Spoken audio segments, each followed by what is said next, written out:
তত্ত্বকথা ও ঈশ্বরচিন্তা চ্যানেলে আপনাদের সবাইকে স্বাগত। আজ আমি কিছু তত্ত্বকথা নিয়ে আলোচনা করব, যেটা হলো আজকে আমাদের স্বাভাবিক দৈনন্দিন সংসার জীবন। আমরা আজকাল সবাই খুব বিধ্বস্ত, শারীরিকভাবে এবং মানসিকভাবে। সবাই দৈনন্দিন কাজের চাপে খুবই আমরা বিপর্যস্ত। তার মধ্যে নানা রকম ডিপ্রেশন আমাদের মধ্যে ফ্রাস্ট্রেশন কাজ করছে। সংসারে আমরা যাদের খুব ভালোবাসি, যারা আমাদের খুব কাছের মানুষ, তাদের মুখে হাসি ফোটাতে গিয়ে আমরা নিজেরাই হয়তো হাসতে ভুলে যাচ্ছি। এদিকে যদি শাস্ত্র ঘাঁটি, তাহলে শাস্ত্রে বলা হচ্ছে যে সংসার হলো সমস্ত যন্ত্রণার কারণ, সমস্ত বন্ধনের কারণ। সংসার সবসময় আমাদের দুঃখ যন্ত্রণা প্রদান করে। সংসারে যে সুখটুকু আমরা লাভ করি সেটা খুবই সামান্য। সংসার অর্থাৎ বাবা মা ভাই বোন স্ত্রী পুত্র, এদের মুখে হাসি ফোটানোর জন্য আমরা দিন রাত এক করে দিচ্ছি। এখন প্রশ্ন হচ্ছে, শাস্ত্র যখন বলছে যে সংসার মায়ার কারণ, বন্ধনের কারণ, তারপরেও আমরা যতই এটা জানি বা পড়ি বা বড় বড় মহাপুরুষের মুখ দিয়ে সেই কথাটি শুনি, তারপরেও আমরা কি পারবো কখনো সংসার ত্যাগ করতে? পারবো না। তাও আমরা অবলীলায় সংসার খেলা চালিয়ে যাব। এটাই মহামায়ার, অলঙ্ঘনীয় মহামায়ার মায়াশক্তি। যেই মায়ার প্রভাবে আমরা পুরোপুরি আবৃত। আমরা কখনোই চাইলেও সেই মায়াকে লঙ্ঘন করতে পারবো না। আমরা কেন, বড় বড় মুনি ঋষি, এমনকি বড় বড় তারাও পারেনি এই মায়াকে অতিক্রম করতে।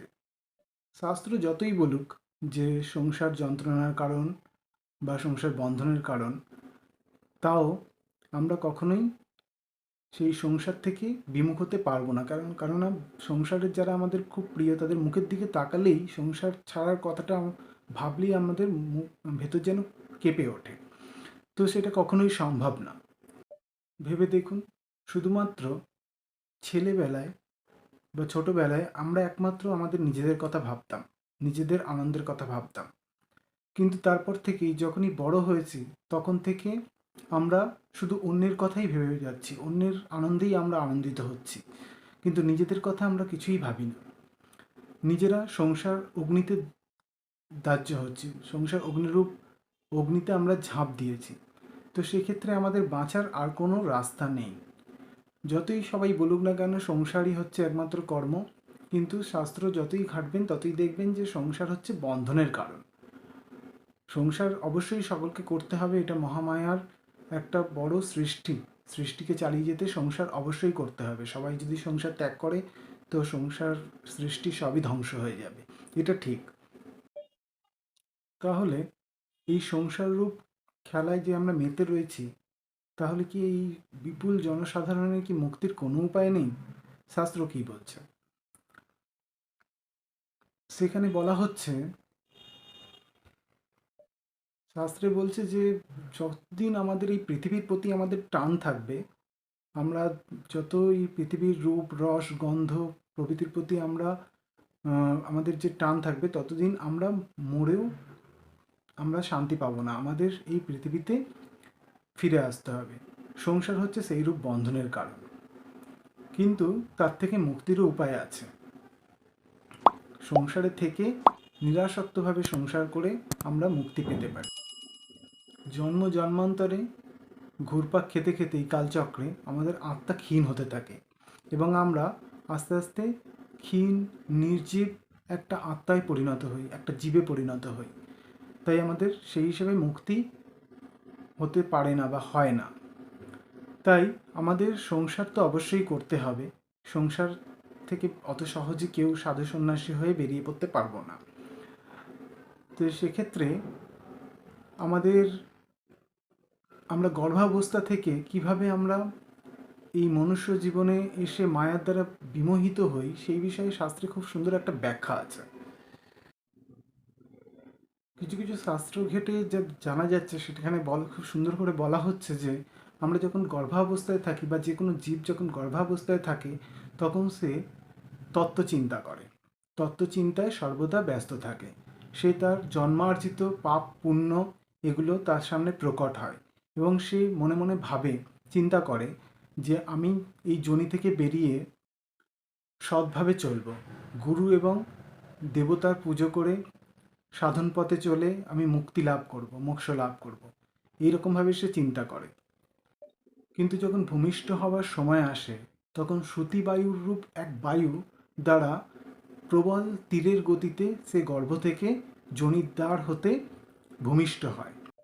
কিন্তু শ্রুতিবায়ুর ক্রিয়ায় এবং গর্ভপাতের সময় যে যন্ত্রণা, সেই পীড়ার জন্য সে ভুলে যায় যে এইসব তত্ত্বকথা, এবং সে মায়া দ্বারা আবিষ্ট হয়ে যায় এবং সে তখন ক্রন্দন করতে থাকে।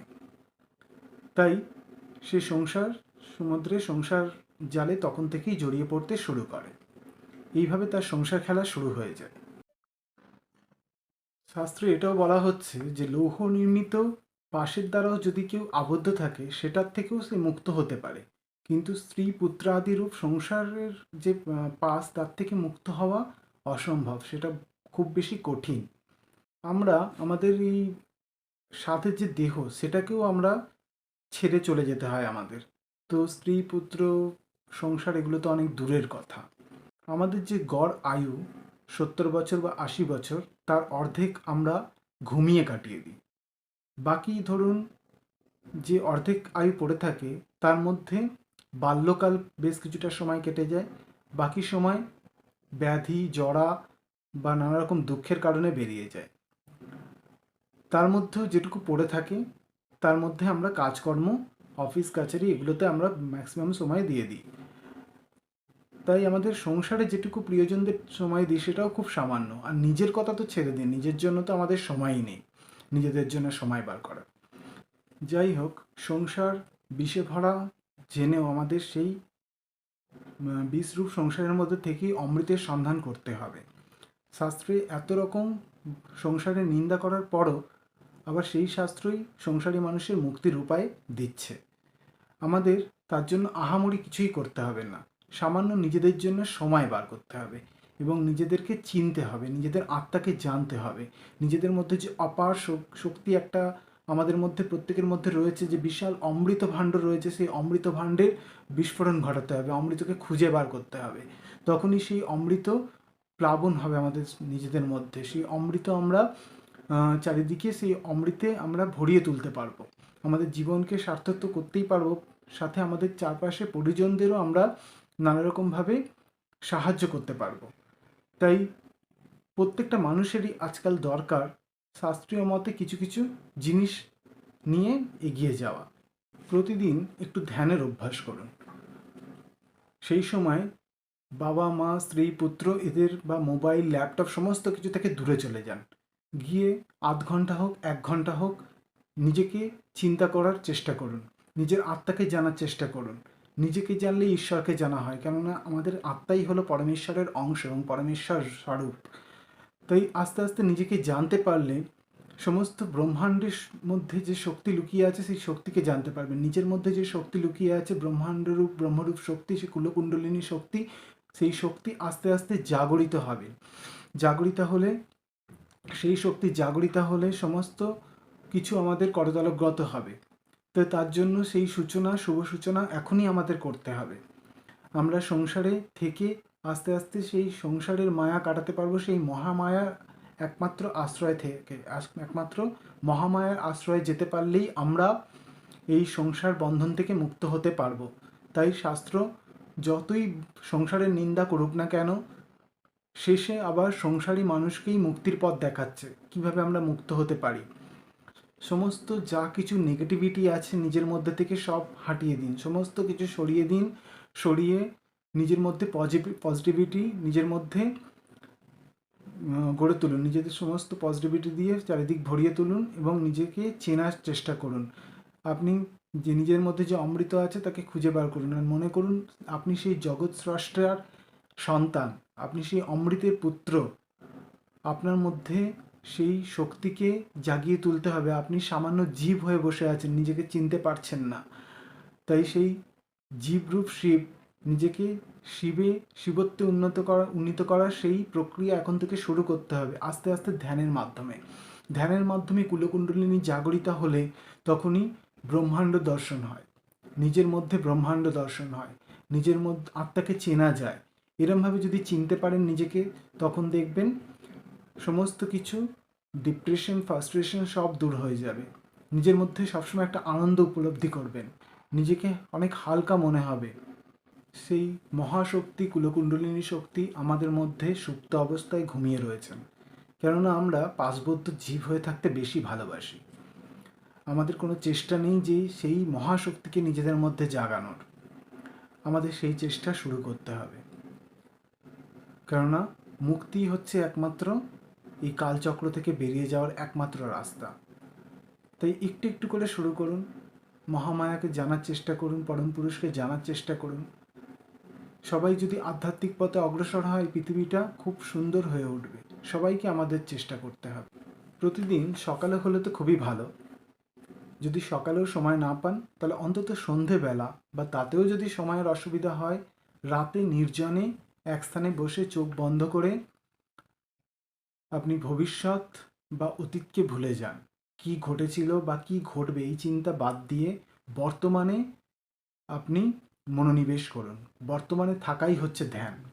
এইরমভাবে যদি বর্তমানে থাকতে পারেন, চোখ বন্ধ করে বর্তমানে স্থিত হওয়ার চেষ্টা করুন। মন হচ্ছে একটা পেন্ডুলামের মতো, তার সাম্য অবস্থা থেকে দুদিকে শুধু দুলতে থাকে, একবার অতীত একবার ভবিষ্যৎ। বর্তমান হচ্ছে ওর সাম্য অবস্থা মনের, সেইখানে মন খুব কম সময় থাকে। সেই মনকে আমাদের সাম্য অবস্থায় বেশিক্ষণের জন্য স্থিত করতে হবে। এটাই হচ্ছে একাগ্রতা, এটাই হচ্ছে ধ্যান। তাই বর্তমানে থাকতে হবে, বর্তমানে চিন্তন করতে হবে। এরমভাবে আধ ঘন্টা প্রতিদিন চেষ্টা করুন। বসে ভরিত পদ্মে আলোময় একটা পদ্মফুল চিন্তা করুন। এরমভাবে চিন্তা করা শুরু করুন। এরমভাবে যদি আমরা রোজ ধ্যানের চেষ্টা করি, তাহলে আস্তে আস্তে আমরা ঠিক পারবো। এটা একদিনে হবে না, কিন্তু চেষ্টা করতে থাকলে একদিন নিশ্চয়ই পারবেন। যখন আমরা আমাদের মনকে সংযত করতে পারবো, তাকে বর্তমানে স্থিত করাতে পারবো বা একাগ্র হতে পারবো, তখন আমাদের দেহের সমস্ত দ্বার বন্ধ হয়ে যাবে এবং আমরা তখন নিজেদের আত্মাকে বা ব্রহ্মাণ্ডকে আমাদের ভেতরে দর্শন করতে পারবো। তখনই আমাদের সেই সুপ্ত শক্তি জাগরিতা হবেন। এই বিশাল কর্মকাণ্ডে এখন থেকেই সূচনা করুন, আস্তে আস্তে অল্প অল্প করে। তবে একদিন ঠিক গিয়ে আপনি সফল হবেন। এইভাবে আধ্যাত্মিক পথে পা বাড়ালেই সেই জগৎস্রষ্টাই আপনাকে আপনার গন্তব্যে নিয়ে যাবেন। সমস্ত সাধনার জন্য গুরু একান্ত দরকার। গুরু ছাড়া মুক্তি নেই, এটা খুবই সত্য কথা। কিন্তু গুরুর উপযোগী শিষ্যরূপে নিজেকে গড়ে তুলতে এরমভাবে দিনে রাতে চেষ্টা করতে থাকুন। তাতে দেখবেন অস্বাভাবিক একটা শান্তি উপলব্ধি করবেন এবং নিজের কর্মক্ষেত্রেও অনেক উন্নতি হবে। কেননা সমস্ত কাজের যে গুণমান তা অনেকাংশে বৃদ্ধি পাবে, কেননা মন একাগ্র হলে কাজের যে ক্ষমতা বা কর্মদক্ষতা অনেক গুণে বেড়ে যাবে। শ্রী শ্রী চণ্ডীতে বলা হয়েছে, দেবী মহামায়া মানুষকে বা অন্যান্য জীবকে মায়ার দ্বারা বিমোহিত করেন এবং এই মায়া এতটাই প্রকট হয় আমাদের মধ্যে যে আমরা সমস্ত নিত্য জিনিসকে অনিত্য বলে আমাদের ভ্রম হয় এবং অনিত্য জিনিসের প্রতি আমাদের টান বৃদ্ধি পায়। আমরা অনিত্যকে সবসময় সত্য মনে করি। তাই এই মায়াকে কাটিয়ে আমাদের বেরাতে হবে। তার জন্য সেই মহামায়ার আশ্রয় নিতে হবে। মহামায়াই মায়া প্রদান করে বন্ধনের কারণ, আবার উনি বিদ্যা দ্বারা অবিদ্যাকে ধ্বংস করে মোক্ষের কারণ। তাই মহামায়ার কাছে আমাদের শরণাগতি নিতে হবে। আমরা শরণাগত হব সেই মহামায়ার কাছে, যিনি আমাদের মোক্ষ প্রদান করবেন, এই সংসার বন্ধন রূপ অগ্নিরূপ জ্বালা থেকে আমাদের উদ্ধার করবেন। তাই আমাদের সেই কর্মযজ্ঞ এখন থেকে শুরু করতে হবে। গুরু অবশ্যই দরকার, গুরু ছাড়া কখনোই আমরা সাধন পথে অগ্রসর হতে পারবো না। তো সেই গুরু বিষয়ে আরেকদিন আলোচনা করব, গুরু কেন দরকার। কিন্তু এখন থেকে আমাদের প্রত্যেকের এইভাবে আস্তে আস্তে সাধন পথে অগ্রসর হওয়া দরকার।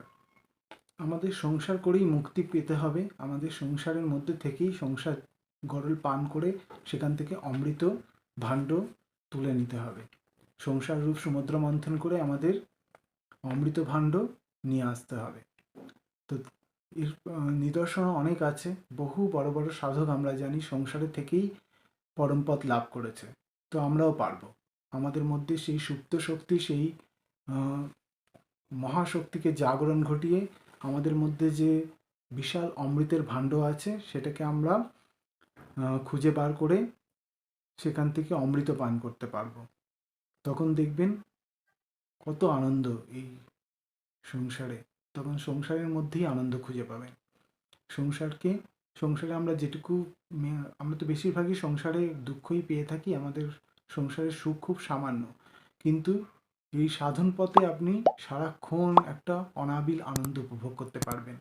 তাই নিজেকে চিনতে গেলে, নিজেকে জানতে গেলে আমাদের আস্তে আস্তে সেই পথে অগ্রসর হতে হবে, আর তার শুভ সূচনা করতে হবে এখনই।